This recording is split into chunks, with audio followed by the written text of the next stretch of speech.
people see us having fun, and like even if they're waiting in line, well, it's more entertaining seeing guys like smile and like have fun than guys that are just like upset about, you know, making a lot of papaya salads or grilling a lot of meat, you know. A big part of our success is the food that people love to eat. You know, I think like Singaporean, Southeast Asian food was kind of new to Montreal, or new to some people at least, so like the flavors are delicious. I say that's the main thing that gets people there.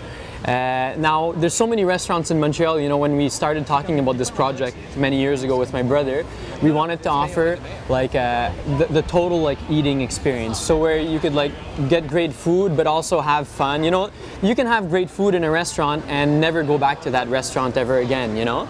You have to have like kind of like an environment around it, or some kind of energy.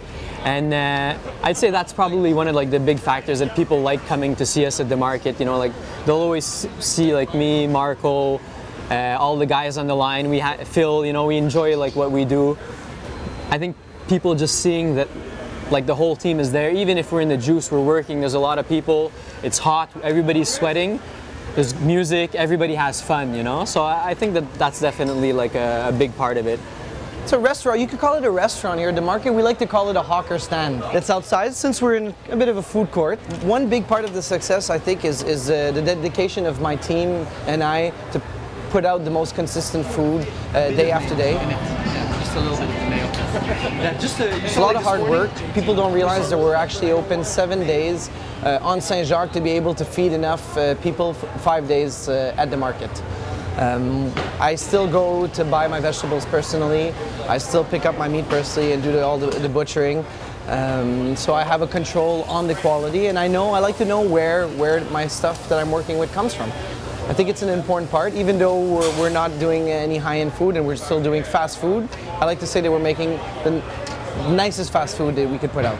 So the way that we decided to study it and to see if these recipes would be like is that we would invite about 15-20 people every week in Alex's apartment, and we would cook Singaporean food for them.